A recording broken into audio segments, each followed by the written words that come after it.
Y para cerrar nuestro ciclo de conferencias dentro de esta 8ª Convención Nacional de ASOFOM, tenemos el gusto de presentar a Macario Schettino.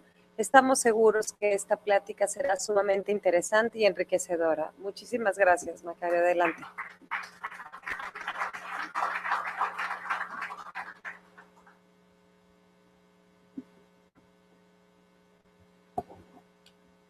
Muy buenas tardes, muchas gracias por la invitación para estar con ustedes, gracias a los que lograron quedarse hasta ahorita.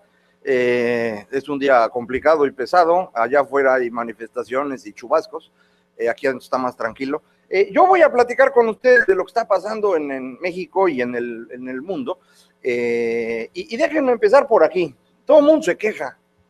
Todo el mundo siempre se está quejando que la economía no crece, que la diferencia entre ricos y pobres se abre, que cada vez se vive peor, que el mundo ya se va a acabar con el cambio climático. Estas quejas no tienen mucho sentido. Los seres humanos vivimos en la mejor sociedad, en el mejor mundo que ha existido en toda la historia, y no nos damos cuenta de eso. En realidad no tenemos ninguna razón para quejarnos. Sin embargo, hay algunas cosas que hacen que uno empiece a sufrir un poquito, y son estas. Esto que ven en la pantalla es el crecimiento de la economía de los Estados Unidos en montoncitos de 5 años durante los últimos 50, y como pueden ver, al final hay una joroba, y esa joroba es la razón por la cual todo el mundo se queja. Esa jorobita hace pensar que, bueno, pues la economía se atora y luego empieza a caer, y cuando empieza a caer todo el mundo piensa que va a seguir cayendo pues eternamente, y si la economía de Estados Unidos hace esto, pues el resto del mundo va a hacer lo mismo, ¿no? Y entonces por eso sufrimos.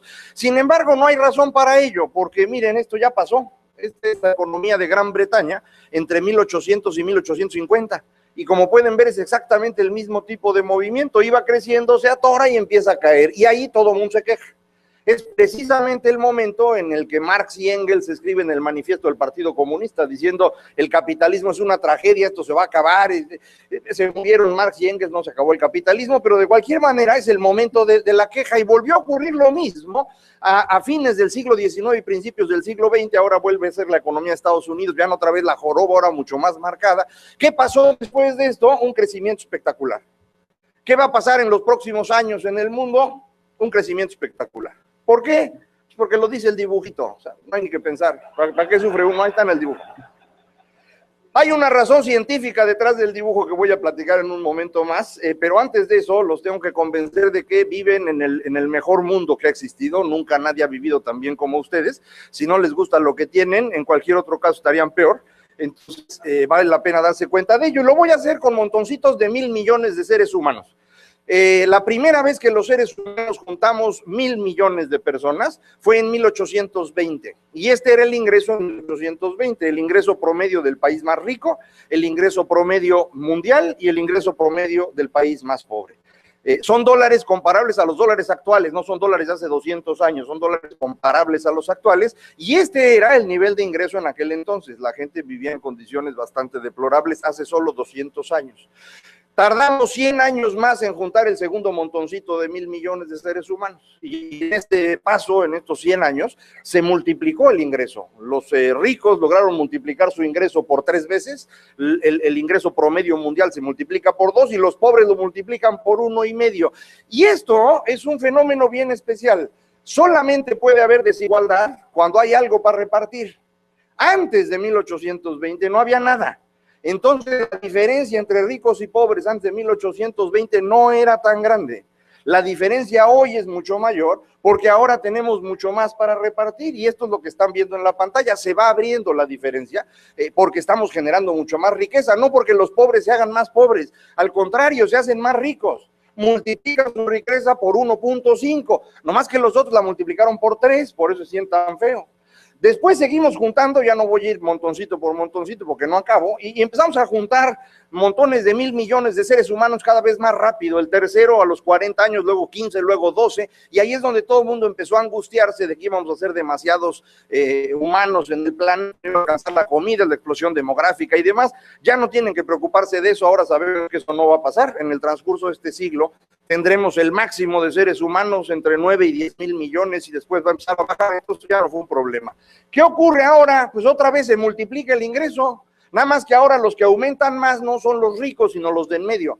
los ricos lo multiplicaron por 4 su ingreso, los de en medio por 5 y los pobres ya no lo multiplicaron, se quedaron ahí. No pueden bajar mucho los pobres de ahí porque ya no comen, entonces ya no comen, ya se mueren, ya no. Entonces nada más están esto.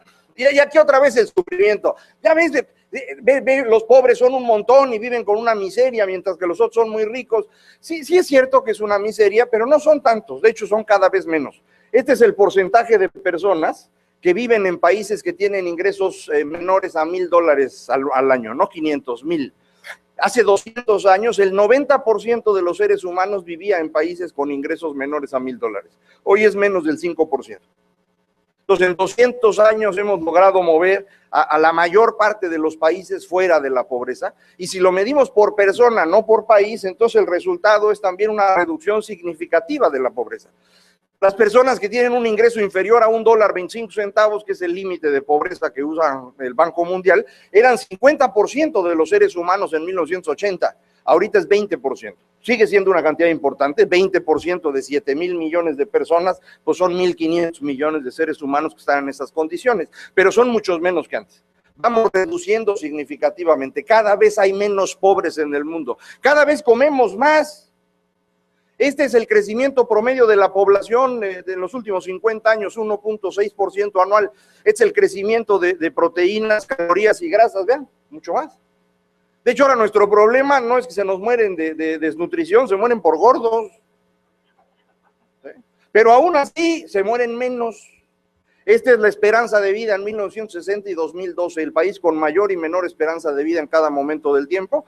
En 1960, el país con mayor esperanza de vida superaba apenas los 70 años, ha incrementado la esperanza de vida en 12%, ya supera los 80, y el país con menor esperanza de vida en 1960, que no llegaba ni a 30 años, ha incrementado su esperanza de vida en 60%. Es decir, los que están mal reciben un incremento mucho mayor, y este es el aumento que hemos logrado gracias a que vivimos mucho mejor ahora. No solamente vivimos más, nos morimos menos. Estos son los muertos por desastres naturales. Conforme pasa el tiempo, cada vez hay menos muertos. ¿Ustedes creen que hay más? ¿Por qué? Porque los ven en la tele. Y cuando uno ve a alguien en la tele, piensa que lo conoce. Pero no es cierto. Ustedes no saben dónde está Indonesia, no conocen al que se murió, no andan sufriendo cosas que no les tocan. Cada vez nos morimos menos, cada vez nos matamos menos. Aunque usted no lo crea, esta es la tasa de homicidios. Por cada 100,000 habitantes, la raya roja es Europa, la cafecita es Estados Unidos, está puesto por siglos para que se vea mejor el comportamiento, pero vean, cada vez somos más pacíficos los seres humanos. Bueno, no todos, ¿no? México va para el otro lado.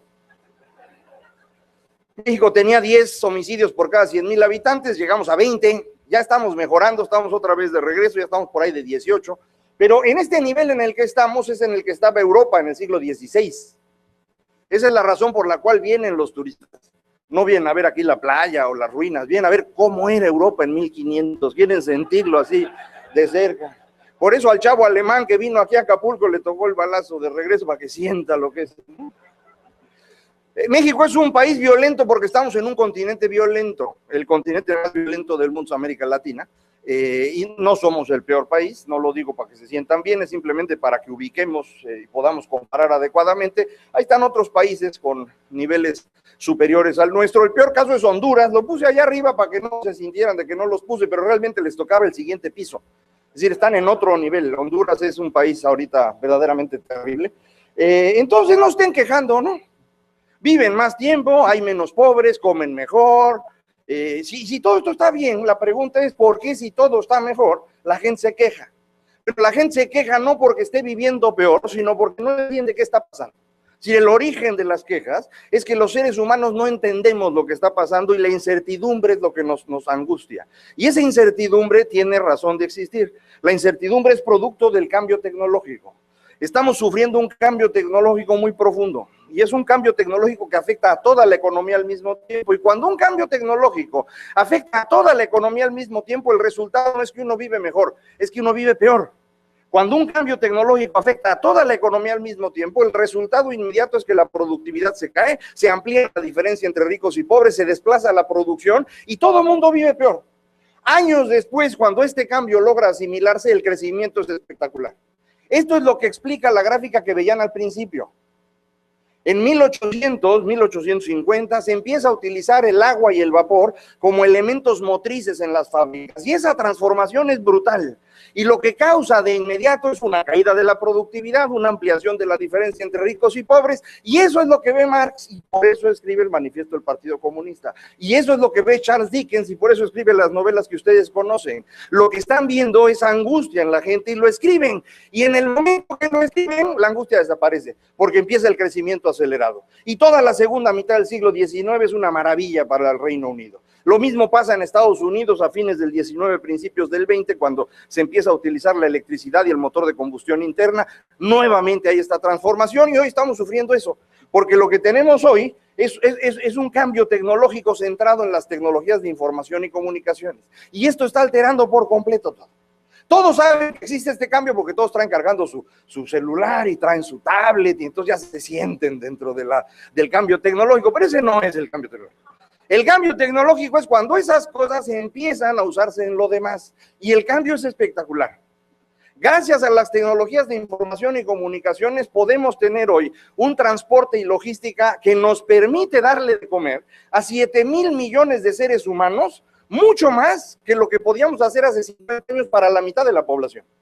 La única razón por la que hoy tenemos comida en abundancia para todos los seres humanos es porque sabemos exactamente qué se está produciendo, en qué parte del planeta, cuándo llega el barco, cuándo lo entrega, qué día lo pongo en el anaquel. Esto es lo que nos permite sobrevivir, porque tenemos un avance en tecnologías impresionante, lo mismo en máquinas y aparatos, en energía. Estados Unidos incrementó su producción de petróleo los últimos 6 años en 50%. Y su producción de gas natural en 33% en esos mismos 6 años. Por eso, hace 6 años, en 2008, cuando empezaba a haber algo de crecimiento económico, el precio del petróleo se iba a las nubes. Llegamos a tener el barril de petróleo a $140, porque no había petróleo suficiente para mantener el crecimiento del mundo. Hoy lo que tenemos es exactamente lo contrario. Ahora nos sobra petróleo. Estados Unidos es el mayor productor de petróleo del mundo y es el mayor productor de gas natural del mundo. Y eso lo que significa es que hay energía suficiente para que el mundo crezca rápidamente y por eso hoy el precio del petróleo se ha desplomado, ¿me explico? Y todo esto es cambio tecnológico. No es que hayan encontrado mantos petroleros, no. Lo que tienen son tecnologías nuevas que permiten explotar cosas que antes no se podían hacer. Más interesante aún, esa raya azul que ven ahorita en la pantalla es el ingreso de los beisbolistas de Grandes Ligas. Pero no está medido en dólares, está medido en el ingreso promedio de los estadounidenses. Esto significa que en 1970, cuando empieza la grafiquita, un beisbolista en Estados Unidos de Grandes Ligas ganaba lo mismo que cualquier estadounidense, un mecánico, un profesor, un ingeniero, ganaba lo mismo que un beisbolista. Hoy un beisbolista de Grandes Ligas gana el equivalente a 75 estadounidenses. Esto significa que el incremento de ingreso de los beisbolistas ha crecido en los últimos 40 años al mismo ritmo que Estados Unidos, multiplicado por 75. Ese es el crecimiento de la ciudad. ¿Por qué pueden ganar tanto estos señores? Porque el cambio tecnológico ha permitido una cosa espectacular. Hoy podemos trabajar mucho menos. Hoy lo que tenemos en el mundo es abundancia de tiempo libre. Y ese es el espacio de negocio más importante que hay. El tiempo libre que tenemos en el mundo permite ahora que tengamos espacios de negocio que antes no existían. ¿Qué puede hacer una persona en su tiempo libre? Nada más 2 cosas, entretenerse y comunicarse. Entonces, todos aquellos que se dedican al entretenimiento y la comunicación están vendiendo mucho más que en cualquier otra época y así va a seguir los próximos años. ¿Por qué? Porque sobra espacio de negocio. Hay tanto tiempo libre disponible que hasta pueden estar aquí oyéndome en vez de hacer algo de provecho. ¿Se dan cuenta? Sobra tiempo. Este de aquí arriba, en la raya azul, es el ingreso promedio de los directivos de empresa en Estados Unidos y la raya roja son los deportistas mejor pagados de ese país.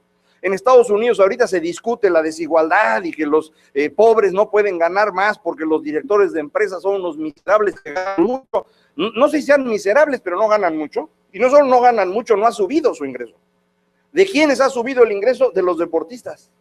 No tengo la gráfica, pero es el mismo fenómeno con quienes se dedican a los medios de comunicación, la televisión, el cine, etcétera. Los ingresos son cada vez más altos. No vale la pena estudiar, hombre. Hay que dedicarse al deporte, eso es lo que da dinero, ¿sí? Más interesante aún, este es el cambio más importante que tenemos en este momento, el efecto de las tecnologías de información y comunicaciones en la salud. La raya azul que ven ahí es el costo de secuenciar el genoma humano. La primera vez que secuenciamos el genoma humano en 2001 costó $100 millones y 2 años de trabajo. Ahorita cualquiera de ustedes puede secuenciar su genoma si quieren, les cuesta menos de $10,000, se los entregan en 2 semanas. Esa reducción de precio es la más acelerada que ha ocurrido en toda la historia de la humanidad. Para que puedan comparar, la raya roja es la ley de Moore. La ley de Moore se llama así por el señor Gordon Moore, uno de los fundadores de Intel, los que hacen los microprocesadores, que se dio cuenta que cada 18 meses podían meter el doble de transistores en un microprocesador, lo cual significaba que cada 18 meses uno podía reducir a la mitad el costo de un disco duro o de una computadora o de cualquier dispositivo, y esa es la raya roja. Vean cómo la raya azul baja de precio mucho más rápido que eso. Es la caída de precio más espectacular que hemos tenido. Y esto lo que significa es que la industria de la salud se va a transformar de manera brutal los próximos años. ¿Por qué? Pues porque esto es lo que nos permitirá tener una mejor idea de qué estamos enfermos. Los médicos no pueden diagnosticar ya de forma adecuada. La cantidad de información disponible es tan grande que no la puede manejar una persona. La maneja mejor una máquina. Entonces es preferible que el diagnóstico lo haga una computadora que lo haga un médico. Pero nosotros vamos al médico porque las computadoras no nos dan confianza, los médicos sí queremos ver a un ser humano. Entonces lo que vamos a hacer de ahora en adelante es tener actores para que les hagan sentirse bonito con una computadora junto para que haga el diagnóstico y pueda resolver esto, porque esto va a ser muchísimo más eficiente que lo que hoy tenemos. Los cambios son tan grandes, para que tengan otra idea, hay impresoras en tercera dimensión, ya no imprimen papel, sino que imprimen figuritas, y de lo más interesante que tenemos son impresoras que imprimen piel humana, porque las personas que se queman, conseguir piel que sea compatible es muy complicado, se hace piel artificial y lo imprime una impresora. En este año se debe poder imprimir el primer hígado artificial y para inicios del próximo año los primeros riñones artificiales. Lo cual significa que para la próxima convención ya pueden tomar lo que quieran, que va a haber hígados disponibles para todos. Ahora, no todo es bueno en el cambio tecnológico, hay problemas y los problemas más interesantes son que estos cambios hacen que todo el mundo tenga que actuar de una manera distinta. Eso que están viendo en la pantalla es la empleabilidad y el ingreso de las personas de acuerdo a su nivel educativo. Los que están hasta arriba no terminaron la prepa y hasta abajo están los que estudiaron posgrado o grado profesional, como se llama en Estados Unidos a los médicos y abogados. La raya roja es la tasa de desempleo. Entonces, por ejemplo, el de hasta arriba, las personas que no terminaron prepa enfrentan tasas de desempleo de más de 12%. Pero si llegan a conseguir trabajo es peor, porque les van a pagar $20,000. Y $20,000 para una familia de 4 personas en Estados Unidos es por debajo del nivel de pobreza. En cambio, los de hasta abajo, los que tienen grado profesional o posgrado, tienen una tasa de desempleo de 2% y tienen ingresos esperados de más de $100,000 al año. Entonces, lo que define si una persona tiene éxito o no en los Estados Unidos en este momento es la educación. Y esto es un fenómeno que no solo existe, sino que se está ampliando con el tiempo. Está siendo cada vez menor el ingreso de las personas con bajos ingresos y está siendo cada vez mayor el de los que ya estaban bien. Y uno dice, bueno, pero en Estados Unidos todo el mundo estudia, entonces esto no es un problema. Eso no es cierto. Solo 1 de cada 3 estadounidenses tiene licenciatura. Entonces, 2 de cada 3 estadounidenses están en la flechita esa que se está achicando. Y por eso la angustia, llevan 30 años con un ingreso cada vez menor y están viendo cómo el resto del mundo está ganando más. Y esa angustia es la que se está reflejando pues, en cada vez más problemas, tensiones relacionadas con el cambio tecnológico que estamos viviendo. Este cambio tecnológico en serio es muy importante y no lo estamos entendiendo bien. Ahí dice que vamos a tener menos empleos, pero lo puse así nada más para que no sientan gacho. No es que vaya a haber menos empleos, no va a haber empleos, punto, ni uno más. Los empleos que hoy tenemos son los que van a existir y se van a ir achicando en el tiempo, no se van a crear empleos nuevos, y entonces conforme pase el tiempo el empleo desaparecerá. Y la gente se angustia cuando oye esto porque piensa que ya no se va a poder ganar la vida. No, sí se la van a poder ganar, pero no con empleos. El empleo no es algo que haya existido siempre. El empleo es una relación de producción que empezó a existir en el siglo XIX, llegó a su máximo en el siglo XX y desaparecerá en el siglo XXI. ¿A qué me refiero con empleo? A trabajar 8 horas diarias, 5 días a la semana, cobrar a la quincena, tener prestaciones, eso se acabó. Ya no va a haber más. Las nuevas tecnologías obligan a otra forma de trabajo. Y esto lo que significa también es una nueva forma de política en el mundo. Porque si ya no hay empleos, ya no va a haber trabajadores. Y si no hay trabajadores, ya no se necesita la izquierda. La izquierda existe para defender a los trabajadores, no izquierda, ¿me explico? Si no hay... Ni festejen, si no va a haber izquierda, tampoco se necesita la derecha existe para defenderse de la izquierda. Eso no tiene sentido, ese es un conflicto del siglo XX. Los que sigan pensando en términos de izquierda y derecha están en el siglo pasado. El problema del siglo XXI no es este, el problema del siglo XXI es jóvenes contra viejos, porque los viejos tuvieron empleo con prestaciones, entre ellas pensiones. Y las pensiones que le tenemos que pagar a las personas mayores nunca se financiaron bien, no solo en México, en ninguna parte del mundo. Entonces, esas pensiones se van a tener que cubrir con impuestos. Impuestos que van a pagar los jóvenes, que no van a tener empleo ni prestaciones, pero tienen que pagar impuestos para financiar a los viejos. Y los jóvenes dicen, no lo voy a pagar. Y ese está siendo un problema político mayúsculo en el mundo, que la mayor parte de los políticos no está entendiendo. Un buen ejemplo es Japón. En Japón, que es el país en donde la edad promedio es más alta en el mundo y la deuda pública es la más grande del planeta, los jóvenes decidieron que no quieren pagar y cambiaron la política en Japón, y ahora el primer ministro Shinzo Abe llegó al poder precisamente en la oferta de que va a ir reduciendo el dinero disponible para los viejitos para dejar de cobrarle impuestos a los jóvenes. Y esto es un problema mayúsculo en Japón. Volteen a ver Europa, para que vean que la izquierda y la derecha no existen. En 2009, con la crisis, todos los países que tenían gobierno de izquierda eligieron un gobierno de derecha. Y todos los que tenían gobierno de derecha eligieron de izquierda. Salvo Alemania, todos los demás países cambiaron de gobierno. Y no se nota, porque es lo mismo, izquierda y derecha hacen exactamente las mismas cosas. Entonces los jóvenes que no quieren pagar impuestos necesitan a alguien que los represente políticamente, y esto están captando movimientos extrañísimos. En Italia, por ejemplo, es un movimiento que se llama 5 Estrellas, que dirige un payaso de televisión, así tipo Broso, más o menos de ese estilo, y es más o menos igual, no sirve para nada, un movimiento político que tiene el 20% de los votos y que no permite gobernar a Italia. En España esto lo está tomando un partido de extrema izquierda rarísimo que se llama Podemos, también tiene 20% de los votos. En Francia lo captó la extrema derecha, en Alemania se creó un nuevo partido que se llama Alianza por Alemania, en el Reino Unido ustedes lo vieron reflejado esto en el referéndum para separar a Escocia. En Estados Unidos este es el Tea Party. El origen del Tea Party no es que sean como López Obrador pero de derecha, no. Son jóvenes que no quieren pagar impuestos y que los pudo captar el Partido Republicano porque es el que normalmente ofrece eso, pero no están entendiendo qué es lo que quieren hacer. Entonces, esto es lo que va a cambiar la política en los próximos años. Vamos a tener tiempo libre en abundancia, lo cual significa espacios de negocio totalmente distintos. Por eso Facebook y Twitter son los que más valoran agregado, porque se dedican a la comunicación. Por eso los que venden juegos electrónicos venden todo lo que quieren, porque se dedican al entretenimiento. Entonces, esta transformación que estamos teniendo implica que hay que jugar de manera distinta. No solamente hay que venderle al tiempo libre, hay que venderle a lo que se llama Silver Economy, que es la manera bonita de decir los viejitos. ¿Por qué? Pues porque si ya no se mueren, hay que venderles. Al que esté vivo hay que venderle.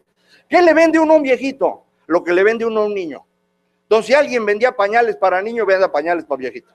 Si alguien tenía guarderías para niños, haga guarderías para viejitos y va a vender lo que quiera. Es un espacio de negocio disponible. No nada más tenemos cambios de este tipo, hay cambios geopolíticos importantísimos que a lo mejor quedan claros con este mapa. Marqué aquí de color rojo, anaranjado, los 3 países que nos están causando problemas. El país grandote de arriba es Rusia, la gallina es China y el país chiquito es Irán. Estos 3 países creen que son potencias. Entonces, como creen que son potencias, se quieren salir de donde están. Y esa salida es la que nos está complicando a todos. Por ejemplo, Rusia tiene 3 caminos de salida: hacia Europa, hacia el Cáucaso y hacia Asia Central. La salida hacia Europa es la invasión de Ucrania que ustedes han visto los últimos días. La salida hacia el Cáucaso fue la invasión de Georgia y la guerra de Chechenia hace 2, 3 años. Y la salida hacia Asia Central no ha habido guerra porque el país grandote que está justo abajo de Rusia en el Asia Central se llama Kazajstán.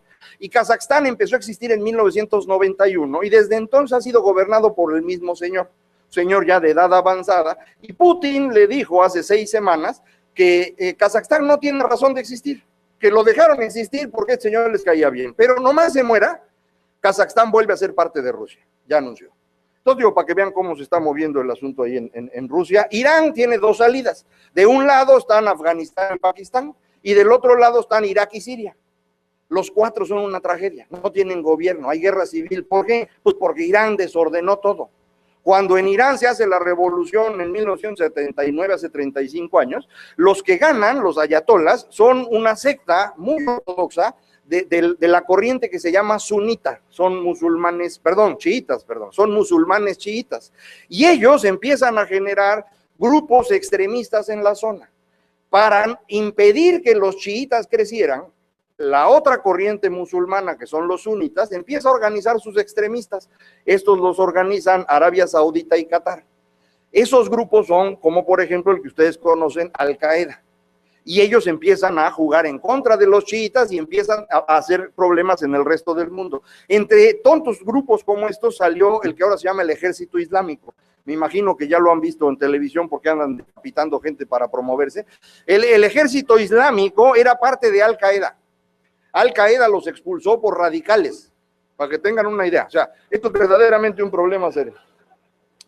China tiene 3 salidas hacia la India o hacia el mar, las 2 del mar. La salida hacia la India es sobre los Himalaya, entonces no está fácil, pero aún así China invadió a la India hace un mes, les quitó 25 kilómetros. Ahí es bien difícil saber dónde termina uno y dónde empieza el otro, porque en serio, es el Himalaya, y no está fácil andar poniendo letreritos. Entonces se metieron los chinos. Esto lo han hecho desde siempre, pero ahora hay un problema porque el primer ministro de la India, un señor que se llama Narendra Modi, este es un personaje de a de veras. Esto va a ser bien importante para los próximos años, si pueden estén atentos de lo que hace, porque ya transformó el posicionamiento de India en el plano mundial en los 3 meses que lleva gobernando. Y cualquier día vamos a tener algo interesante entre China y la India. Bueno, en el mar, la vida es más sabrosa. En el mar, este se llama Mar del Este de China y este se llama Mar del Sur de China.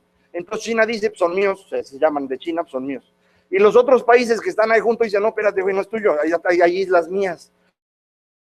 Todas las islas que están en ese lugar, en el lado del Mar del Este, donde está la flecha horizontal, justo donde termina la flecha negra horizontal, hay unas islitas que los japoneses llaman Senkaku y los chinos llaman Diaoyu, son las mismas islas, y llevan 3 años barcos de guerra de Japón y de China parados uno frente al otro, diciendo, váyase de aquí, este es territorio de mi país.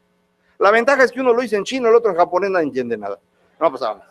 Pero cualquier día se les va un balazo y entonces vamos a estar en problemas. Así empezó exactamente la Primera Guerra Mundial hace 100 años. Hace 100 años un tarugo disparó cuando no debía y lo que provocó fue una luz de acuerdos multilaterales que se convirtieron en una guerra de todos contra todos. Ese mismo problema tenemos aquí.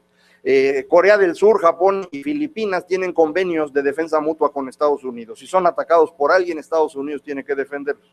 Hace 2 años China hundió un barco de Filipinas. Y la señora Hillary, que todavía era secretaria de Estado, tuvo que ir corriendo a China a hablar con los chinos y decir, espérate, güey, porque no queremos que haya guerra, pero si no hay barcos va a tener que haber problema. Entonces, China lo que hizo fue dejar a estos y empezar a preocuparse dentro del Mar del Sur de China por los otros. En el Mar del Sur de China el problema es con Vietnam, Malasia, Brunei, Filipinas y Taiwán. Entonces ya se concentraron en Vietnam. Porque Vietnam, pues es nada más este filito que se ve aquí, ¿verdad? El último pedacito de la península de Indochina, es Vietnam. Y ya lleva todo el año hundiendo barcos vietnamitas los chinos. Y además ya llenaron de ejército la frontera entre China y Vietnam están convencidos que los van a invadir. Y se la pasan gritándole al mundo, oiga, me va a invadir China. Pero pues nadie los pela porque estamos concentrados en lo que está ocurriendo en el resto del mundo, que tenemos problemas por todos lados. Pero si llega a ocurrir algo, ya saben dónde, ¿no? Todas las estrellitas que ven ahí son problemas potenciales para los próximos años. Esto es prácticamente lo que va a ocurrir. Y bueno, ya cuando menos sabe uno dónde está. Pero regreso al principio, no se quejen. No estén sufriendo, viven mejor que nunca, comen bien, van a vivir muchos años, muy divertidos. No hay... Bueno, esto es el mundo, ¿no? Ahora va México. México, como saben, pues es diferente, ¿no? ¿Qué pasa en México? Déjenme empezar con esto. Este es el ingreso por habitante en México de 1900 a 1935. Ahí íbamos creciendo hasta que se nos ocurrió hacer la revolución, ahí va para abajo. Y cuando ya empezábamos a emparejarnos, viene la Gran Depresión y otra vez para abajo. Y el ingreso por habitante de 1935 todavía no alcanza a ser el que teníamos cuando se fue Porfirio Díaz. Para recuperar el ingreso por habitante que había en México el día que se fue Porfirio Díaz, tuvimos que esperar prácticamente hasta 1940. Es decir, durante 30 años el crecimiento económico en México fue exactamente 0. Voy a poner junto a México en esta gráfica otro país que entró al capitalismo al mismo tiempo que nosotros. Nosotros entramos al capitalismo en 1867 cuando fusilamos a Maximiliano. Ellos entraron en 1868 en un proceso que llaman restauración Meiji. Es Japón, miren. Cuando empieza el siglo XX, México es más rico que Japón, la raya verde está encima de la roja. No solo éramos más ricos, crecíamos más rápido, se va abriendo la brecha a favor de nosotros, hasta que se nos ocurre agarrarnos a patadas. Y mientras nosotros empezamos a dar vueltas, Japón sigue creciendo, no crece mucho, pero crece de forma continua. Y esta pequeña ventaja en el arranque se convierte en el largo plazo en esta diferencia. 4 veces más ingreso por habitante. ¿Por qué ustedes no tienen el ingreso que tiene Japón? Porque a ustedes se les ocurrió hacer la Revolución Mexicana. El peor error que pudo haber cometido México fue la Revolución Mexicana. Yo sé que la revolución nadie las planea, pero esa revolución, el régimen político que se construyó como resultado de ella, es lo que convirtió a este país en un fracaso. Y yo sé que es difícil para ustedes aceptar lo que les estoy diciendo, porque toda su vida la han dedicado a aprender a adorar la revolución, para eso fueron a la escuela. El sistema educativo en México no se hizo para que aprendieran a leer, escribir y hacer cuentas. Por eso todo el mundo piensa que no funciona. Así sí funciona. El sistema educativo mexicano se hizo para que todos aprendieran desde niños a respetar la revolución. Porque la revolución es lo que daba legitimidad a quienes gobernaron México durante el siglo XX. Entonces necesitaban que nosotros creyéramos que eso había servido. Y ese es un cuento. Y si uno quiere convencer a alguien de un cuento, necesita tiempo. Entonces, 25% del tiempo de los niños en México se dedica a estudiar ciencias sociales. No hay ningún país civilizado en el mundo que haga algo parecido a eso. El más cercano a nosotros no ocupa ni la mitad de ese tiempo. ¿Por qué 25% del tiempo de los niños en algo inútil? Pues porque si no, no hay manera que se aprendan los cuentos de los olmecas, los toltecas, de Bomberito, la revolución. Hay que estarlos educando. Y entonces cuando llego yo y les digo todo lo que les dijeron es una mentira y lo que logramos en el siglo XX fue ser un fracaso, todo el mundo dice, este güey está loco. No, este güey no está loco. Esto fue lo que hicimos durante el siglo XX, convertimos a México en un fracaso. Solamente hay un país que hizo las cosas peor que México durante el siglo XX, Argentina. Si ustedes alguna vez se sienten mal por ser mexicanos, acuérdense, pudieron haber sido argentinos. Es peor. Otra vez ingreso por habitante en México, la segunda mitad del siglo XX, para compararlo con Japón, Corea y China. Son todos. Japón nos supera en los 60, Corea a fines de los 80, China no nos ha alcanzado, pero es el mismo tipo de crecimiento. Me comparo con otro país, España, que cuando era yo chico me decían España es un país pobre porque tiene un miserable dictador, y puede ser que sí, Franco era un miserable dictador, pero España no era pobre. España era más rica que México desde 1950. De hecho, España entra a la Unión Europea ya siendo un país rico. Acá nos cuentan el cuento de que se volvieron ricos los españoles por entrar a la Unión Europea, que la Unión los ayudó. No es cierto. España era rica antes de entrar a la Unión Europea. ¿Contra qué comparo a México para no sentir gacho? Contra el mundo. El promedio mundial es más o menos el de México, ¿no? Es como si fuéramos un equipo de media tabla, ¿no? Antes decía yo como las Chivas o los Pumas, pero esos güeyes no sirven para nada. Entonces, como los Gallos Blancos o alguna cosa así, ¿no? México ha crecido desde 1940 hasta el día de hoy. El crecimiento promedio de México al año es 2%. Entonces, cuando Videgaray les dice que va a crecer 2.7, no se anden quejando, denle las gracias. El crecimiento promedio de México durante 75 años es 2%. No es el gobierno de Peña Nieto, no fueron los 2 gobiernos del PAN, no es el neoliberalismo, son 75 años creciendo 2% anual. Y los 30 años anteriores, acuérdense, crecimos 0. Este es el resultado de la revolución, ¿eh? Y es muy fácil, siguen haciendo lo mismo, van a obtener lo mismo, ¿eh? Nunca van a salir de ese 2% si siguen haciendo las mismas cosas que han hecho desde 1910. No hay manera. Crecimos un poquito más que eso durante los del 65 al 80 porque nos endeudamos. Y entonces con la deuda parece que uno está creciendo más, pero luego hay que pagar, como saben todos ustedes, y entonces regresa uno al 2%. 2% anual durante 75 años. Y todavía la gente dice que no sabemos por qué no crecemos. Puta, ¿qué más quieres que te diga, hijo? Llevan un siglo sin hacer nada, perdieron un siglo entero. México apostó en el siglo XX por una economía cerrada dirigida por el Estado, porque eso nos iba a hacer ricos. Eso no funcionó. No solo no funcionó en México, no funcionó en ninguna parte del mundo. Todos los países que apostaron por esta salida, todos fracasaron. La Unión Soviética, China antes de que llegara Deng Xiaoping, aquí en América nosotros, Brasil, Argentina, Egipto, Turquía, la India, Indonesia, el que ustedes quieran. Todos los que intentaron hacer esto, todos fracasaron. En 1935 a lo mejor no se sabía que esto iba a fallar, que no iba a funcionar, pero para 1965 era clarito que esto no estaba sirviendo y había que cambiarlo, y no lo hicimos. Y no lo hicimos por lo que van a ver a continuación. Este es otra vez el ingreso por habitante en México desde 1900 hasta 2008. Los brinquitos del inicio son los que vieron antes de cerca, ahora pongo todo este periodo. Y vean cómo a partir de 1940 empezamos a crecer. ¿Por qué crecimos? Pues porque llevábamos 30 años sin crecer, algún día había que crecer, pero también por esta rayita anaranjada, que es el número de hectáreas sembradas. Vean cómo va creciendo el número de hectáreas sembradas y va creciendo la economía al mismo tiempo. ¿Por qué? Porque México era un país grande que no habíamos ocupado por completo, lo vamos ocupando, lo vamos sembrando, va creciendo México, y en 1965 exactamente nos acabamos el territorio nacional. A partir de ese momento ya no podía sostenerse el crecimiento en una mayor cantidad de hectáreas, porque había más hectáreas. Había que cambiar el rumbo y no lo hicimos. Y no lo hicimos porque quienes gobernaban México en ese momento dependían de las corporaciones para mantenerse en el poder. Y las corporaciones, para sostenerlos, exigían el reparto de los recursos, y los recursos salían del crecimiento. Entonces, si México dejaba de crecer, no había dinero para las corporaciones, no había sostén y perdían el poder. Y primero muertos antes que perder el poder. Hay que hacer crecer a México a como dé lugar. ¿Cómo hace uno crecer algo cuando ya no se puede? Pues lo endeuda uno. Esa es la deuda externa medida como porcentaje del PIB. Vean cómo a partir de 1965 eso es lo que hace que México siga creciendo, y de hecho más rápido que antes, porque nos estamos endeudando. Pero nos endeudamos a un ritmo tal que de pronto ya no hay cómo pagar. Por eso en 1980, vean, pongo la rayita punteada, ya se fue la gráfica, ya no la podía yo graficar aquí. México debió haber desaparecido en 1981, no teníamos con qué pagar. ¿Por qué sobrevivimos? Por la tercera rayita, es la producción de petróleo.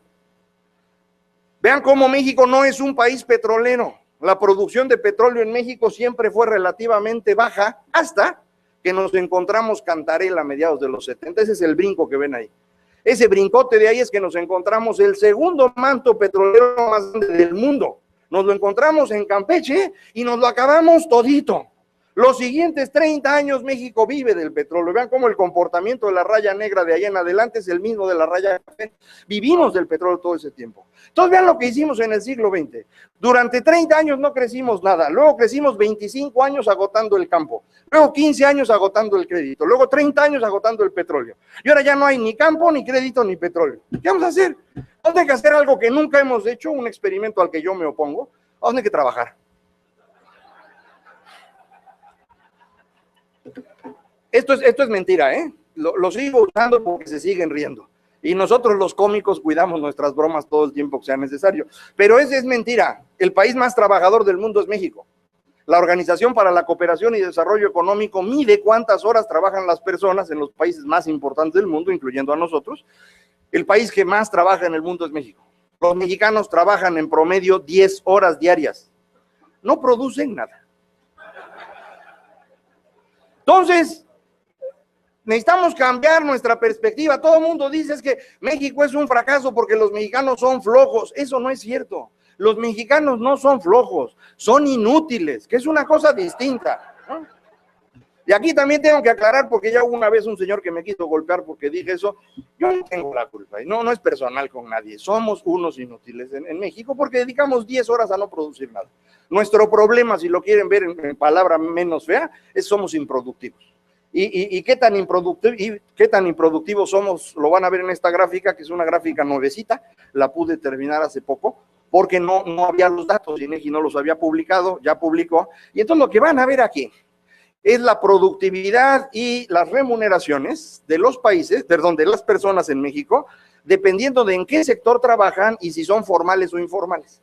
Y esto va a ayudar a entender por qué no estamos funcionando. Miren, estos que son de color cafecito con amarillo son informales y los de verde con azul son formales. La base de cada barrita es el número de personas y el alto de la barrita, en el caso de la barrita amarilla, es el valor agregado, la barrita café son las remuneraciones. Las líneas horizontales de color rojo que aparecen aquí punteadas corresponden a 1, 2 y 3 salarios mínimos para que puedan ubicar dónde estamos. Entonces, esos montoncitos que ven ahí son 15 millones de mexicanos. 15 millones de mexicanos que trabajan en 3 sectores. El primero grandote es agricultura, agricultura informal, de hecho. La barrita que está junto es la agricultura formal, pero pues casi no se ve, la grandota es la otra. ¿Qué son agricultores informales? Autoconsumo.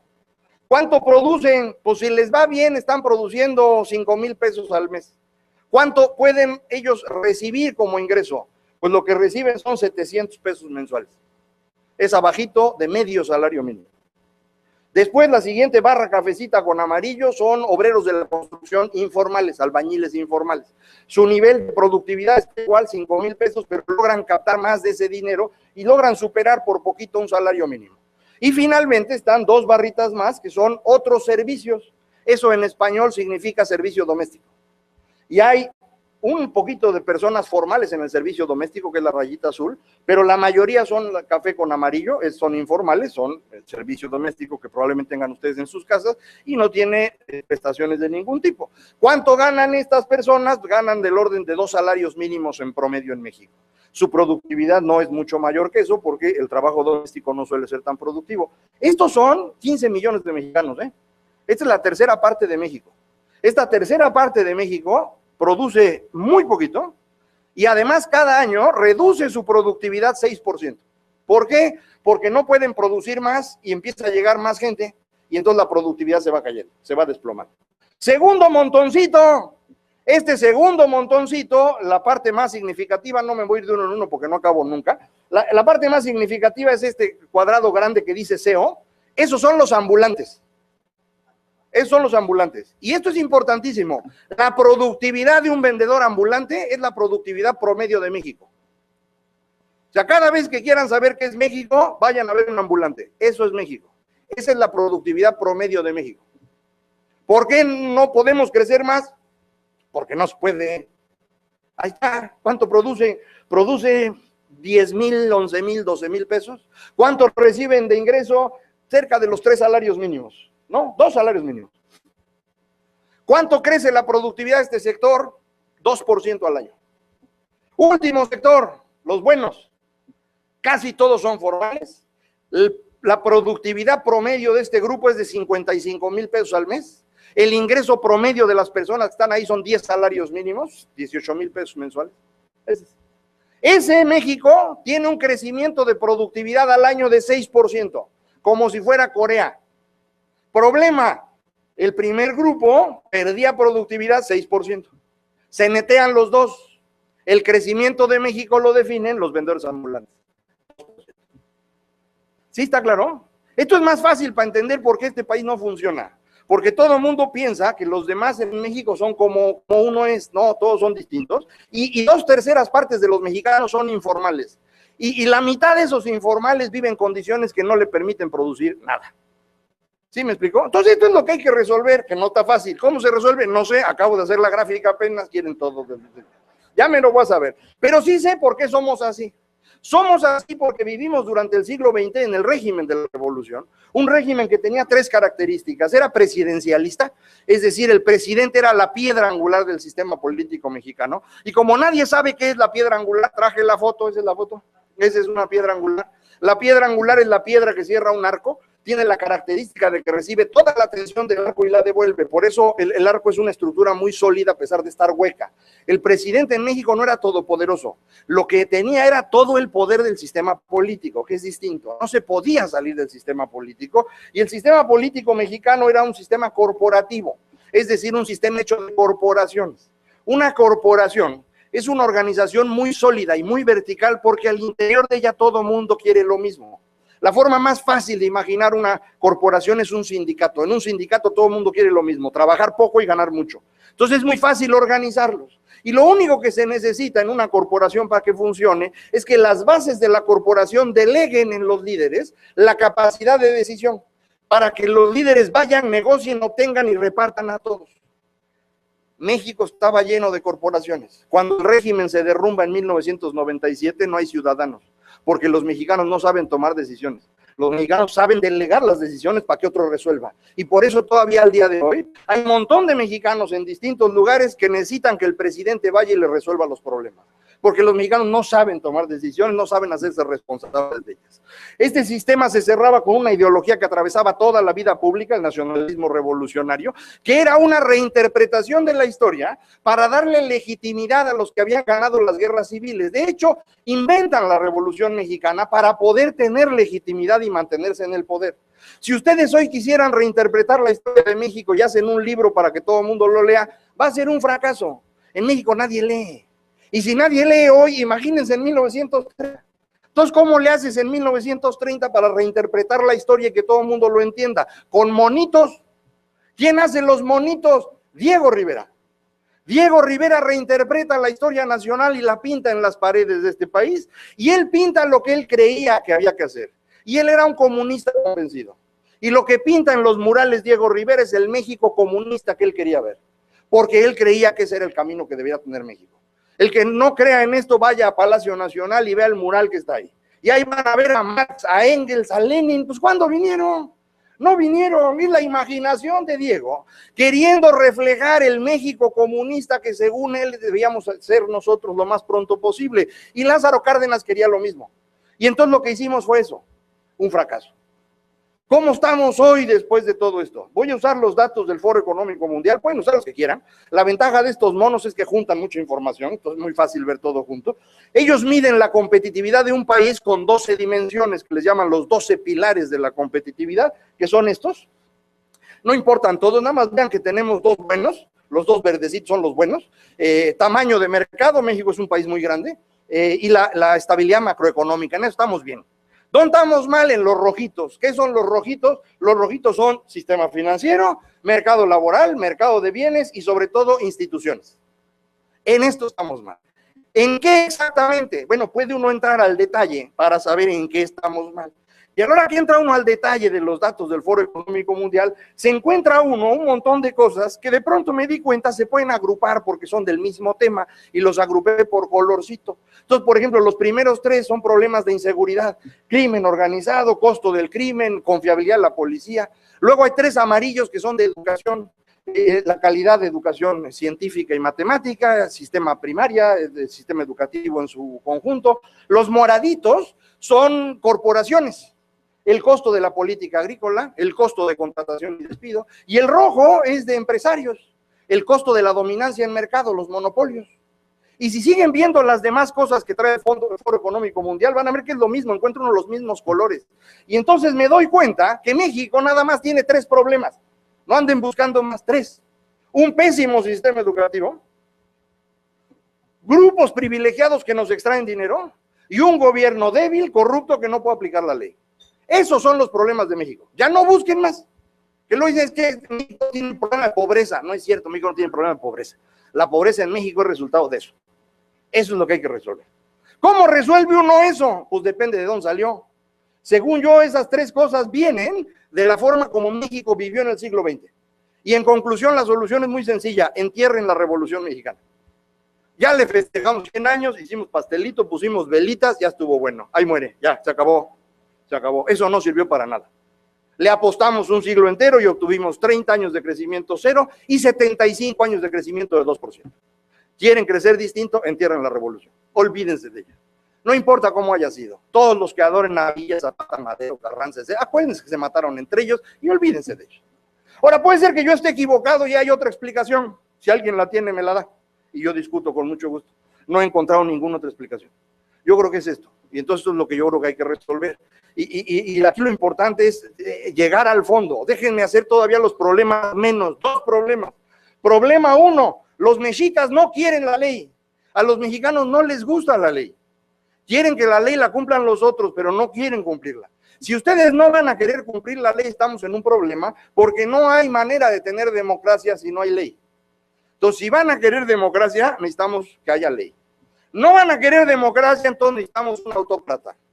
Pueden agarrar al de ahorita, aprovechando que está bonito, pueden ir a buscar al peje, que es más carismático, pueden conseguir al de acá, que ya se vio que es capaz, ¿no? ¿Cómo se llama el señor Aguirre? Alguno de esos agarren. ¿Quieren un autócrata? Consíganlo. ¿No quieren autócrata? Pónganse a cumplir la ley, si no, no funciona. El otro problema de México es que quisimos ser un país colectivista. Y no se puede tener una economía colectivista y ser productivo al mismo tiempo. Y el resultado ya lo vieron. Déjenme ponerlo en dibujito para que no haya duda. En México no hay ley.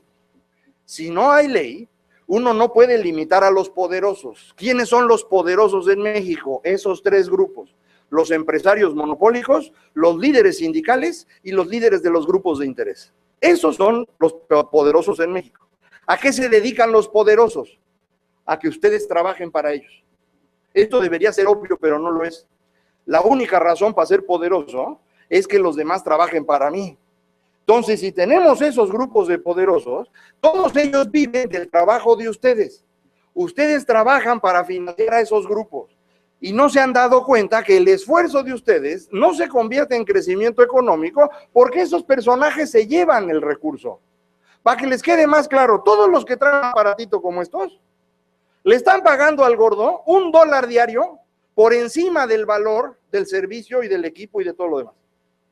Hay una transferencia neta de recursos de cada persona que tiene un celular en México al gordo de $1. Son 70 millones de dólares diarios que estamos regalando. Cada uno de ustedes $1. Tienen que trabajar para pagarle su $1 diario a aquel. Tienen 2 celulares, trabajan doble. ¿Sí me explicó? Los sindicatos ya saben que van a pagar la deuda de Pemex, pasivo laboral contingente para que se oiga bonito. ¿Qué es eso? Pues es que ustedes están para pagar lo que haga el sindicato. ¿Por qué? Porque el sindicato es poderoso y ustedes son sus esclavos. ¿Cómo lo pagan? A través de impuestos. Pero lo van a pagar. Y los grupos de interés lo mismo. ¿Quiénes son los güeyes que estaban ahora cerrando el centro de Acapulco? Grupos de interés que se dedican a extraerle dinero al Estado mexicano. Los únicos sindicatos que hay en el mundo hoy son de gobierno. Ya no hay sindicatos prácticamente en el mundo que no sean de gobierno. Porque en las empresas los sindicatos ya no pueden funcionar, ya no hay empleos. Entonces lo que han hecho son acuerdos de productividad y demás para salir adelante. El único lugar donde los sindicatos siguen funcionando como antes es con los gobiernos, no nada más en México, en todas partes del mundo. Porque un gobierno no puede medir bien la productividad de esos servicios y además el gobierno va a durar 5 años o 6 años o 4 años, lo que dure, y el sindicato se queda ahí. Y entonces van extrayendo recursos poco a poco. Y entonces todos ustedes trabajan para el beneficio de los sindicatos de personas que trabajan en el gobierno en México. ¿A poco no está bonito? Y cuando ustedes terminen de su vida laboral tendrán una pensión equivalente a un salario mínimo. Y los señores de Pemex se jubilan ahorita con pensiones de entre 15 y 20 salarios mínimos. ¿Por qué? Porque para eso están ustedes. ¿Sí me explicó? Entonces este es un problema. Y cada vez que queremos enfrentar estos grupos, se defienden. Los monopolios dicen que lo que pasa es que queremos entregarle el país al extranjero, que ellos son la industria nacional. ¿Se han oído esa excusa, no? Y los sindicatos dicen que trabajan por los derechos de los trabajadores, y los de los grupos de interés dicen que luchan por la justicia social. Y ustedes les creen. ¿Por qué? Porque es lo que aprendieron desde niños. Es el cuento del nacionalismo revolucionario. Y entonces se cierra el círculo. Y este círculo vicioso es el que impide que México crezca. Para que me crean de qué tamaño es el problema, este es el índice de Estado de Derecho del World Justice Project. Dejé todos los países, aunque las letras no se vean, para que puedan ver dónde estamos. Allá arriba es la civilización. Ahí está Noruega, Suecia, Nueva Zelanda, países esos míticos en donde las leyes se cumplen. Luego los países verdecitos son América Latina. México es el país rojo que ven allá abajo. El Estado de Derecho en México es inferior al de Guatemala. Y solamente es superior ligeramente al de Nigeria, que es el país más corrupto del mundo.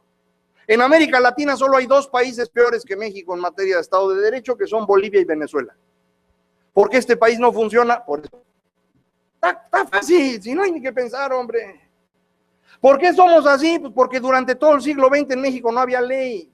La ley no se usaba en México. Quien decidía era el presidente y los demás hacían lo que tenían que hacer.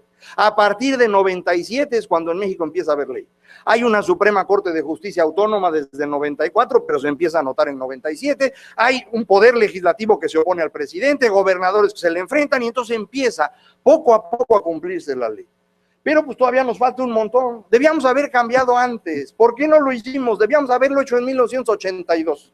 En 1982 era absolutamente claro que la Revolución Mexicana había fracasado. El último presidente de la Revolución, como él se autonombraba, José López Portillo, entregó a México en la peor crisis de la historia. En ese momento no había duda. Pero en ese momento teníamos petróleo. Y entonces, para no entrar en discusiones, mejor nos dedicamos a vivir del petróleo. Carlos Salinas intenta cambiar esto entre 90 y 93, pero solo moviendo la economía y la política no. Y la diferencia de movimiento entre las dos cosas mató a Colosio y se acabó el experimento. En 97 se derrumba el régimen, pero se dispersa todo. Y entonces todo disperso, no se podía decidir y México se echa 15 años sin poder hacer nada hasta 2013. 2013 es un año histórico. 2013 es una cosa espectacular. No nos damos cuenta de lo que significa 2013. En 2013 México enfrenta todos los problemas que tiene, véanlo de esta manera. Estos son los estudios académicos que había antes de 2012, son los que están en las columnas, indicando los problemas. No se fijen demasiado en el detalle porque está muy complicado de ver en la pantalla. Lo que me interesa es que vean todos estos renglones que están aquí, son los problemas que identificaban los expertos. Todos esos problemas absolutamente fueron enfrentados con una o varias reformas. Durante 2013 México enfrenta absolutamente todos los problemas que tiene. No resolvemos ninguno, pero enfrentamos todos. ¿Por qué no los resolvemos? Porque no se resuelven. Todos los que crean que un problema nacional se resuelve, no tienen ni idea de lo que están hablando. Los problemas nacionales no los resuelve nadie, nunca. Es imposible. Lo que hace uno es encarrilar el burro para que se vaya arreglando poco a poco, pero no se resuelve. Dice, es que el sistema educativo, la reforma educativa estuvo mal, necesitamos obligar a los maestros. Ándale, güey. Son 1.250.000 maestros. ¿Cómo los obligamos? Si ustedes juntan todos los efectivos del gobierno mexicano, militares, navales, policía federal, gendarmería, son 250.000. Le tocan de a 5 maestros por militar. Y eso con el riesgo de que gane el militar y se ponga a dar clase y acabamos peor, ¿no? Entonces, eso no se hace. Uno lo que hace es enfrentar el problema y acomodarlo para que la propia dinámica lo vaya resolviendo y todos nos enfrentamos, todos. México se avienta, prácticamente hablando, 13 grandes reformas en este periodo. Para que vean de qué tamaño es esto, Obama, 6 años gobernando Estados Unidos, hizo una reforma y no la ha podido implementar bien. Nosotros aquí nomás llegando 13. ¿Que cómo las vamos a implementar? No importa, güey, ya las hicimos. Se van a implementar solitas, hombre. No se estén angustiando. Todo el mundo dice que ahora ya no van a... Primero que no íbamos a poder hacerlas. Ya que las hicimos, no se van a poder implementar. Cuando se implemente, es que no vas... Ya cállense, hombre, dejen de quejarse. Hubo un problema que no resolvimos, ni enfrentamos ni nada, que es la vulnerabilidad externa por razón obvia. Esto no se resuelve con leyes. Este es China. Nuestro problema es China. Pero este problema se va a resolver solito. China va a tener la peor década de muchos años. Durante toda esta década China va a estar en problemas muy serios y eso nos va a abrir un espacio afuera a los mexicanos que no hemos tenido desde 2000. Entonces esta es una oportunidad de oro. No solo enfrentamos nuestros problemas, sino el que el problema de afuera se resolvió solito. Pero nada más por un periodo del cual nos quedan 8 años disponibles, no es para toda la vida. Y hicimos una reforma que a lo mejor no se necesitaba, pero ya no lo hicimos. Total, ya estábamos encarrilados. ¿Qué hicimos? Hicimos una reforma a la ley de amparo que permite equilibrar mejor al Estado contra los particulares, porque esto se lo estaba llevando toda la fuerza a los particulares, y cuando no hay un Estado fuerte, pasa lo que está pasando en Guerrero. Si el problema, claro, de Guerrero es que en este lugar no hay Estado. No es que no haya Estado de derecho, no hay Estado, punto. Y sin Estado nada funciona. No lo diga muy fuerte porque tenemos que llegar hasta el aeropuerto, pero bueno. ¿Qué reformas hicimos? En capital humano, una reforma laboral, una reforma educativa para que haya cada vez mejor capital humano en México. En financiera, la reforma financiera, la de lavado de dinero y la fiscal. En competencia, telecomunicaciones y energética, un nuevo Código Nacional de Procedimientos Penales, una nueva ley de derechos humanos, las nuevas leyes de transparencia y el organismo anticorrupción que ya nos hizo como tal, sino que va a ser parte de la fiscalía que fue resultado de la reforma política. Pero vean lo que hicimos. Esto es espectacular. Déjenme darles un ejemplo que ustedes seguramente conocen, que es la reforma financiera. ¿Por qué esta? Porque nadie la leyó. No, las otras todo el mundo opina como si supiera de la energética y de la educativa. De esta nadie dijo nada nunca. ¿Por qué? Pues porque nadie la leyó. Les llegó a los diputados 900 páginas. Vieron la primera y se dieron cuenta que no iban a entender ni esa ni las otras 899. Las aproba, se aprueba, vámonos. ¿Sí? Pero vean lo que hace, nada más un cachito de lo que hace, que no sé si lo hayan visto, probablemente sí, pero nada más para que quede, no haya duda. Este es el crédito bancario medido como porcentaje del PIB, es decir, cuánto crédito dan los bancos comparado al tamaño de la economía. La raya azul, como estábamos entre los años 60 y 80, la raya roja es como hemos estado al inicio del siglo XXI, y este es México. Es el único país en este dibujito, prácticamente el único en el mundo, que logra reducir el crédito bancario de como estaba en los años 60 a como está hoy. Si en 50 años lo que hicimos, en lugar de que creciera el crédito, lo achicamos. Los únicos. ¿Por qué? Porque la gente que trabaja en el sistema financiero mexicano es gente inteligente y sabe que si le presta dinero a un mexicano, no lo vuelve a ver. No lo vuelve a ver. ¿Qué decía la ley? Si ustedes iban al banco, pedían crédito, daban garantías y luego dejaban de pagar, el banco intentaba ejecutar garantías, ustedes metían juicio. Y un juicio decente en México tarda 20 años. Y el banco no podía ejecutar las garantías sino hasta el término del juicio. Y a los 20 años no hay garantía que valga nada. Entonces los bancos sabían que lo que prestaran no lo iban a volver a ver. Y entonces, ¿qué hicieron? Dejar de prestar. ¿Cómo funciona un banco si no presta dinero? Pues no funciona. Entonces se dedicaron a cobrar comisiones. ¿Por qué cobran comisiones tan altas en México? Porque es la única forma de ganar dinero. ¿Qué hace la reforma financiera? Cambia tantito las cosas. Ustedes van al banco, piden crédito, dan garantías y luego dejan de pagar. El banco ejecuta garantías, ustedes meten juicio, el banco se queda con las garantías. Y si al término del juicio, 20 años después, ustedes tenían razón, ya se las devuelven a ustedes. Se cambió la dirección.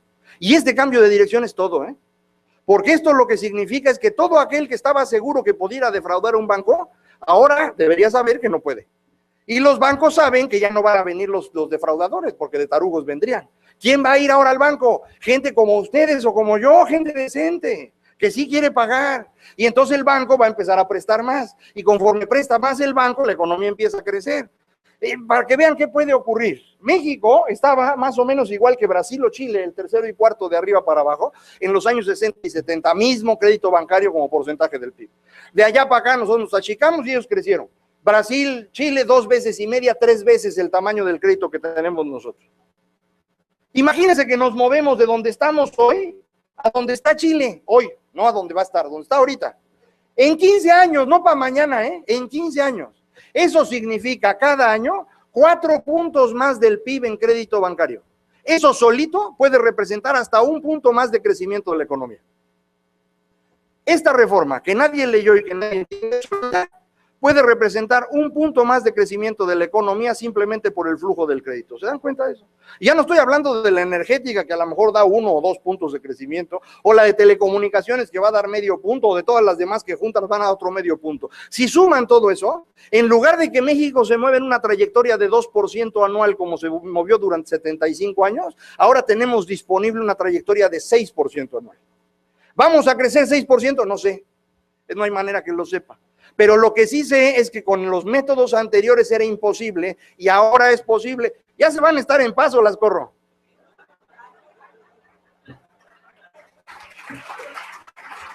¿Sí, no? Digo, cada quien tiene su chamba, y la mía estar platicando. Ya se me había olvidado, pero así hacía yo en la escuela. Bueno, ¿se dan cuenta de lo que significa esto? México acaba de hacer una cosa espectacular. México acaba de decidir enfrentar sus problemas. México en el siglo XX fue un fracaso porque el camino que elegimos era un fracaso. Un sistema político autoritario, una economía que no podía ser competitiva y esto pues no nos permitió salir. Nos tardamos un montón de tiempo, El cambio empieza a mediados de los 80, tanto en economía como en política. Se va notando más en distintos momentos, pero fueron 30 años de trabajo que acaban de terminar. Y entonces estamos ya en un camino que es totalmente distinto al anterior. Y entonces, a pesar de que las reformas sean imperfectas, no estén acabadas y las estén bloqueando, el conjunto de las reformas nos pone en una dirección totalmente distinta. Y esta dirección totalmente distinta nos permite pensar en un crecimiento mucho más acelerado que antes. Déjenme dar nada más 2 datos más y con eso acabo. Primero es este. Esta es una sociedad tradicional. Todas las sociedades humanas, desde que existen, hace 16,000 años hasta 1500, hasta hace 500 años, todas fueron iguales, así como esas. Los de arriba, los del medio y los de abajo, así. En 1500, los europeos inventan un nuevo dibujito. Los europeos cambian este triángulo por un rombo. En el rombo sigue habiendo los de arriba y los de abajo, pero ahora los de en medio son la mayoría. ¿Qué significa que los de en medio son la mayoría? Que ellos mandan. ¿Y qué quieren los de en medio? Lo que quieren ustedes y yo. Democracia y crecimiento. ¿Por qué hay democracia y crecimiento en el mundo de 1800 para acá? Porque en 1500 empezó esta transformación. Los europeos tardan 300 años en moverse de este triangulito a este rombo, y eso es lo que nos permite hoy vivir mejor a todos en el mundo. Bueno, México hasta 1997 es ese triángulo. Nosotros empezamos el cambio no hace 500 años como los europeos, hace 17. Y si ellos tardaron 300 años en el proceso, nosotros no vamos a tardar tanto, pero no lo vamos a hacer tan rápido como quisiéramos. Estamos en el proceso de hacer el rombo, pero conforme lo vamos haciendo, nos aparecen triangulitos. ¿Quiénes son esos triangulitos? Grupos de personas que quieren sustituir al Estado. ¿Por qué? Porque en toda sociedad moderna nada más existe un bandido, el Estado. El Estado los saquea a ustedes mes a mes, les quita 30% de su ingreso, a cambio de eso les da algunos servicios y tiene la obligación de defenderlos de los demás bandoleros que hay. Eso es lo que hace un Estado moderno en cualquier parte del mundo. Bueno, estos grupitos quieren sustituir al Estado mexicano. Ese es el crimen organizado. La gente confunde crimen organizado con narcotráfico porque ese fue un negocio que durante mucho tiempo hicieron, pero ese no es el problema. El problema es que quieren sustituir al Estado mexicano. ¿Cómo se sustituye al Estado? Recaudando impuestos e impartiendo justicia. ¿Cómo recaudan impuestos estos grupos del crimen organizado? Con derecho de piso y extorsión. ¿Cómo imparten justicia? Con secuestro y asesinato. ¿Me explico? Eso es el problema que tenemos. ¿Cómo se resuelve el problema con el crimen organizado? Matándolos a todos. Tan, tan. Que no, porque son derechos humanos, órale, entanquen a la mitad y matan a la otra mitad. Está bien. Yo no tengo, pero como quieran. Lo único que debe estar claro es que con esto no se puede negociar absolutamente nada y les puedo dejar ningún espacio. Estos son enemigos de México. Los grupos del crimen organizado son enemigos de México, son los que no permiten que esto funcione. En términos de crecimiento de corto plazo, ¿cómo estamos? Pues este es el crecimiento de México desde 2000 para acá, y si sacan el promedio es la rayita punteada que ven ahí. ¿En dónde está la rayita punteada? Pues en el 2%. ¿Por qué? Pues porque sí, apenas estamos iniciando el proceso para movernos en otra dirección. Entonces no se puede crecer mucho más que eso, lo vamos a empezar a hacer a partir del próximo año. ¿Cuánto exactamente? No sé, pero reitero, el rumbo sobre el que se mueve México ahora es de 6%. Ese es, como dirían los economistas, el PIB potencial de México es un crecimiento del 6% anual, ya no es 2%. ¿Cuándo lo vamos a lograr? El día que ustedes se pongan a trabajar, que tampoco se puede hacer tan fácil, ¿no? Los humanos viven mejor que cualquier otra época anterior, pero viven angustiados porque el cambio no lo entienden. Los mexicanos, además de eso, no solamente tenemos el problema del cambio tecnológico, sino que México se había separado del mundo para hacer un invento, no funcionó ese invento y ahí vamos de regreso. Y entonces tenemos esta incertidumbre doble, el cambio tecnológico del mundo y el cambio político de México, y por si fuera poco, la violencia aquí. Entonces, yo entiendo que todo el mundo se sienta angustiado, pero lo que México ha hecho es una cosa espectacular. Hicimos el cambio que habíamos planteado durante décadas. Hicimos un cambio más importante que eso que le llaman Revolución Mexicana en los últimos 2 años, sin muertos. Es verdaderamente espectacular. No nos damos cuenta de eso porque estamos acostumbrados a que los políticos y demás, y no nos damos cuenta que eso nunca antes había pasado. México nunca antes había tenido congresos autónomos, solo de 97 para acá, de los 200 años de historia, solo desde 97 para acá hay un congreso autónomo en México, solo de 97 para acá hay una Suprema Corte de Justicia en México. Los otros prácticamente 190 años, México no pudo hacer nada de esto. Y ahora pudimos ponernos de acuerdo y logramos hacer un montón de cosas, y ahora hay oportunidades. Más oportunidades que en cualquier otra época anterior. En el siglo XX las oportunidades eran para los políticos y para los amigos de los políticos. Ahora hay oportunidades para todos ustedes. No son las mismas para todos, pero todo el mundo tiene más oportunidades hoy que las que tenía antes. ¿Qué exactamente van a hacer ustedes con las oportunidades? No lo sé, yo ya no lo puedo decidir. Lo único más que les puedo decir es que cuando todo el mundo ve una oportunidad, esa oportunidad ya dejó de existir. Muchas gracias a todos.